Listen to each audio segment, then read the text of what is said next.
So what's up tech man peoples, welcome again to tech my channel. तो दोस्तों आज के इस वीडियो में हम लोग URL के बारे में बात करेंगे। URL का फुल फॉर्म होता है यूनिफॉर्म रिसोर्स लोकेटर, जैसा कि आप सभी जानते ही होंगे।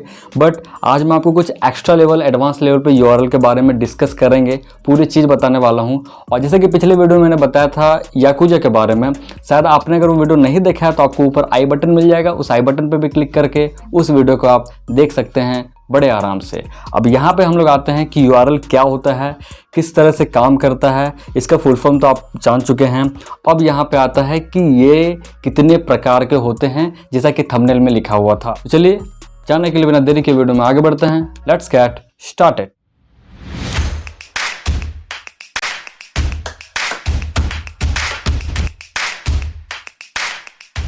दोस्तों जैसा कि हम लोग रियल लाइफ में कोई भी चीज़, चिट्ठी या फिर कोई भी कुरियर को हम लोग भेजते हैं एक जगह से दूसरे जगह, तो जहाँ पे भेजना होता है वहाँ का एक पार्टिकुलर एड्रेस होता है।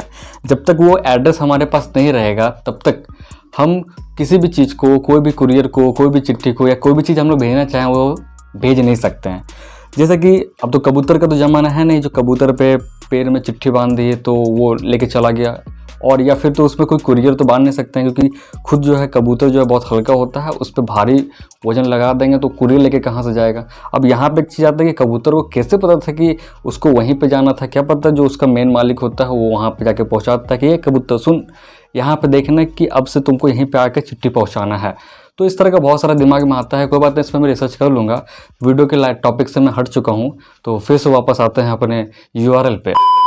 तो यहाँ पर सबसे पहले आता है कि जैसे कि हम लोग कोई भी चीज़ अगर चिट्ठी वगैरह भेजते हैं, पार्टिकुलर एड्रेस की आवश्यकता पड़ती है, जिसके थ्रू उस चिट्ठी पे या फिर उस कुरियर पे लिख देते हैं, तो जो पोस्टमैन होता है, जो डाकिया होता है, वो उसको वहाँ तक पहुँचा देता है। सेम URL का भी काम होता है। अब एक चीज़ बताइए कि पूरे देश नहीं, पूरे वर्ल्ड में कितने आबादी हैं? अरबों खरबों, कोई सीमित नहीं है। तो इस तरह से आप यहाँ पे बोला जाए तो URL कितने होंगे? करोड़ों होंगे। इस तरह के वेबसाइट जो हैं गूगल पे बने होंगे। अब वो सभी वेबसाइट्स के अपना एक URL होता है, यूनिफॉर्म रिसोर्स लोकेटर। अब हम लोग कोई भी चीज़ अगर हम लोग सर्च इंजन पे सर्च करते हैं तो वो वही चीज़ दिखाता है जो चीज़ हमने सर्च किया। जैसे ये चैनल का नाम मेरा है टेक माइंड। अगर आप यूट्यूब पे या फिर गूगल पे सर्च करते हो तो टेक माइंड के कुछ वीडियो जो है आपको गूगल पे भी शो करेंगे, और यूट्यूब पे भी आपको ऊपर में टेक माइंड, अगर आप स्पेलिंग करेक्ट लिखते हो तो आपको वो शो कर जाएंगे। तो ये कैसे बताता है, आखिर क्या कारण है कि इस तरह से बहुत सारे ऐसे भी होंगे ना वीडियो, या फिर ऐसे बहुत सारे वेबसाइट्स होंगे, बहुत सारे चैनल होंगे, तो उसको क्यों है कि जो उसको रैंक पे लेके आता है। हाँ, कहीं ना कहीं जो है गूगल का सिस्टम उस तरह है, यूट्यूब का सिस्टम उस तरह है, जो कि उस वेबसाइट्स को सामने शो करता है। तो सबका एक अपना IP एड्रेस होता है। वो एड्रेस के थ्रू हर एक चीज़ को, हर एक URL को, जो भी चीज़ हम लोग वेब पेज पे जो भी चीज़ लिखे होते हैं, सबका एक अपना IP एड्रेस में कन्वर्ट रहता है। और वो IP एड्रेस न्यूमेरिकल होता है, नंबर में लिखा हुआ रहता है, जिसको थोड़ा सा याद करना कठिन हो जाता है। आगे इस पर हम लोग चर्चा करेंगे, बट यहाँ पर हम लोग समझते हैं कि URL एक तरह से सर्वर पे, इंटरनेट पे एक एड्रेस का काम करता है किसी भी वेबसाइट्स पे, पार्टिकुलर वेबसाइट्स पे जाने के लिए। सेकेंड में आते हैं, URL जो है वो 3 चीज़ों से मिलकर बना होता है। जैसे इंसान जो है 5 चीज़ों से मिलकर बना होता है, आप जानते होंगे। फिर इसमें URL है वो 3 प्रकार से बना होता है। सबसे पहला एक प्रोटोकॉल होता है, दूसरा होता है डोमेन नेम, और एक होता है तीसरा डोमेन कोड। इसके थ्रू किसी भी URL का या फिर कोई भी वेबसाइट्स का, वेबसाइट अगर है तभी तो URL है भाई साहब, तो उसमें आपको क्या करना होता है, वो 3 चीज़ की आवश्यकता होती है, तभी एक वेबसाइट्स बन के तैयार होता है। अब प्रोटोकॉल अगर हम लोग समझे तो प्रोटोकॉल का मेन कारण क्या होता है कि जो भी डाटा होता है फाइल या फिर इंटरनेट पे, वो ट्रांसफ़र करने के लिए हम लोग प्रोटोकॉल की आवश्यकता पड़ता है। जैसे कि आपने सुना होगा HTTPS, hyper text transfer protocol secure, या फिर इस तरह के बहुत सारे ऐसे प्रोटोकॉल मिलते हैं कि HTTP, FTP, ये बहुत सारे ऐसे प्रोटोकॉल आपको इसमें देखने को मिल जाते हैं। सेकेंड में आते हैं डोमेन नेम। डोमेन नेम एक मेन मुद्दा होता है किसी भी वेबसाइट्स का, किसी भी चीज़ का नाम होता है। कोई भी ऐसे, जैसे कि हम लोग का, जहाँ पे हम लोग जिस एरिया में रहते हैं, लाइक फलना नगर, ढेकना प्लेस पे ये जगह है तो यहाँ पे ये बात होता है। उसी तरह कोई भी वेबसाइट्स का कुछ नाम होता है, जैसे कि चैनल का नाम है टेक माइंड, तो ये भी एक एड्रेस है जो कि आप सर्च करते हो तभी आपको वीडियो शो करता है जो भी इस चैनल पे अपलोड हुए होते हैं। तो उसी तरह डोमेन नेम का भी एक काम होता है कि अगर आप कोई भी चीज़ अगर सर्च करते हो, लाइक google.com, तो आपको गूगल से रिलेटेड बहुत सारे ऐसे, समझ रहे हो, गूगल पे जो इन्फॉर्मेशन है वो आपको शो करते हैं, या फिर facebook.com या फिर whatsapp.com। तो इस तरह से जो .com लगे रहे वो एक कॉमर्शियल वेबसाइट होता है, इसलिए .com। इस तरह .in भी होता है जो कि इंडियन होता है, इंडिया लिखा हो, .in का मतलब इंडिया होता है। इस तरह से जो है पहचान होता है। तो जो मैंने बताया था वो जो .com .in एक डोमेन कोड का काम करता है। तो techmind.com आगे शायद अगर वेबसाइट बनता है तो आप लोगों को पता चल ही जाएगा। फिलहाल अभी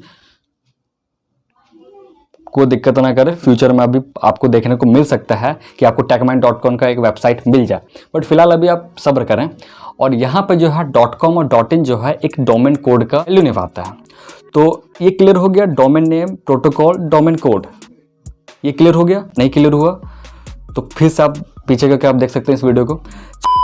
चलिए नेक्स्ट हम लोग आते हैं। जैसे कि मैंने बताया था आईपी एड्रेस, तो अगर आप सर्च करते हो www.google.com, यूआरएल का किस तरह से यूज किया जाता है वो भी जानते हैं। तो जैसा कि आप सभी जानते हैं गूगल का एक आईपी एड्रेस है न्यूमेरिकल में 64.233.167.99। जो एक आईपी एड्रेस है इसको थोड़ा सा याद रखना, इतने बड़े नंबर को थोड़ा सा कठिन हो जाता है। तो इसको अल्फ़ाबेटिक में कन्वर्ट कर दिया गया, डीएनएस सिस्टम को लेके आया गया, जिसके द्वारा इसी आईपी एड्रेस को अल्फ़ाबेट में कन्वर्ट कर दिया गया www.google.com। जिसके कारण क्या होता है कि अब एक अपना डोमेन नेम खरीदना होता है।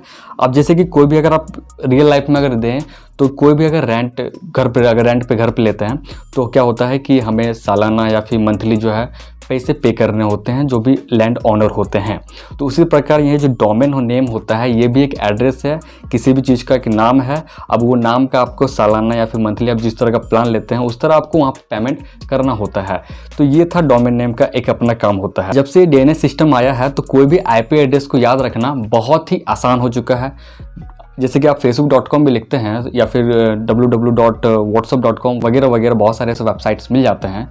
तो सभी के अपने एक आईपी एड्रेस होता है जो कि आपको शो नहीं किया जाता है, वो अल्फ़ाबेटिक में कन्वर्ट और सभी के सभी डीएनएस सिस्टम में मौजूद हैं। तो इस तरह से डीएनएस सिस्टम का यूज किया जाता है बहुत ही आसानी से, और कोई भी वेबसाइट्स को याद रखना ईजी हो जाता है इस डीएनएस सिस्टम के कारण। अब आते हैं लास्ट में, जो कि आपको थंबनेल देखने को मिला, टाइप्स ऑफ यूआरएल। तो टाइप्स ऑफ यूआरएल दो टाइप के होते हैं। यूआरएल दो टाइप के होते हैं कि एब्सोल्यूट यूआरएल और एक relative URL. Relative URL relation, absolute URL absolute. तो यहाँ पे हम लोग इसे डिटेल में समझते हैं कि क्या होता है एब्सोल्यूट यूआरएल, क्या होता है वो भी क्लियर होता है। तो यहाँ पे सबसे पहले आता है कि अगर आप कोई भी ऐसा वेबसाइट्स ओपन करते हो, जैसे कि मैंने स्टार्टिंग में बताया कि 3 टाइप से वेबसाइट्स बनाता है, एक प्रोटोकॉल, एक डोमेन नेम और एक डोमेन कोड। अब ये जो प्रोटोकॉल होता है सबसे मेन मुद्दा उससे क्या होता है कि जो भी डेटा होता है उसको ट्रांसफ़र करने के लिए प्रोटोकॉल की आवश्यकता पड़ती है। डोमेन नेम उस पार्टिकुलर वेबसाइट्स का एड्रेस बताता है, कौन डोमेन नेम बताता है, तभी आप सर्च करते तभी वहाँ पे पहुँचते हो। और डोमेन कोड किस टाइप का वेबसाइट है वो आपको बताता है डोमेन कोड। जैसे कि .com रहा तो कॉमर्शियल वेबसाइट है, .in रहा तो इंडिया, और .gov रहा तो गवर्नमेंटल वेबसाइट है। तो इस तरह से डोमेन कोड एक वेबसाइट्स का बारे में बताता है कि किस टाइप्स का वेबसाइट आप यूज करने वाले हैं या कर रहे हैं। तो ये तो मैं बताना भूल गया था। अब यहाँ पे आता है एब्सोल्यूट यूआरएल, रिलेटिव यूआरएल। तो एब्सोल्यूट यूआरएल क्या होता है? एब्सोल्यूट यूआरएल है, इस यूआरएल में आपको 2 चीज़ कंटेंट मिलेंगे, एकदम मिलेंगे ही मिलेंगे, डोमेन नेम और एक पेज पाथ। इसके द्वारा जो है एब्सोल्यूट यूआरएल को कन्वर्ट किया जाता है। और ये एब्सोल्यूट यूआरएल का सबसे मेन कारण होता है कि जो भी किसी भी टाइप्स का जो यूआरएल होता है, कोई भी इन्फॉर्मेशन होता है, वो फुल कंप्लीट इन्फॉर्मेशन आपको एब्सोल्यूट यूआरएल में देखने को मिलता है। बट यहाँ पे जो है रिलेटिव यूआरएल जो मिलता है आपको, रिलेटिव यूआरएल में सिर्फ और सिर्फ पेज पाथ मिलेगा, ना कि डोमेन नेम आपको शो करेगा। इसी कारण कोई भी वेबसाइट को अगर लिंक में कन्वर्ट कर देते हैं तो उसका डोमेन नेम जल्दी शो नहीं करता। वो पाथ है आपको वहाँ तक पहुँचा देगा, वो एक रास्ता है कि आप उस वेबसाइट्स पे जा सकते हो। तो इसी कारण जो है हम लोग लिंक में ऑटोमेटिक कन्वर्ट हुआ तो रिलेटिव में चला जाता है। ये आपको फुल कंप्लीट इन्फॉर्मेशन नहीं देता है जिस तरह एक एब्सोल्यूट यूआरएल देता है। तो आपको क्लियर हो गया कि रिलेटिव यूआरएल क्या होता है।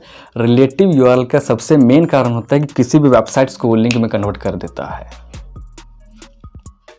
तो वीडियो में यही था। वीडियो बहुत लंबा मैंने खींच दिया है, ज़्यादा खींच गया तो कोई बात नहीं। अब बहुत सारे ऐसे वीडियो आपको इस चैनल पे मिलेंगे, टॉपिक थोड़े हटके फटके मिलते रहेंगे। और अगर आपने इस चैनल को अभी तक सब्सक्राइब नहीं किया है तो प्लीज़ चैनल को सब्सक्राइब कर ले, महाकाल की कृपा से मीम्स आने वाला है। तो लाइक और शेयर ठोक दीजिए, महाकाल का लाइक और शेयर ठोक दीजिए। प्लीज़ वीडियो को लाइक करें, शेयर करें। चलिए मिलते हैं अगले नेक्स्ट वीडियो में कुछ नए टॉपिक्स के साथ। और साथ ही साथ आप लोग कमेंट भी जरूर करें, कुछ लोगों का कमेंट आता है, अच्छा होता है, कमेंट करते रहें। स्टार्टिंग चैनल है सो इस कारण कमेंट करते रहते हैं, लाइक मिलते रहेगा, रिप्लाई भी मिलेगा। तो और अगर आप कोई भी डीएम या फिर डायरेक्ट मैसेज करना चाहते हो आप डीएम कर सकते हो मेरे इंस्टाग्राम पे, आपको ऊपर आईडी भी देखने को मिल जा रहा है, आप वहाँ पे फॉलो कर सकते हैं मुझे। चलिए मिलते हैं अगले नेक्स्ट वीडियो में कुछ नए टॉपिक्स के साथ, तब तक के लिए बाय बाय। खत्म, बाय बाय, टाटा।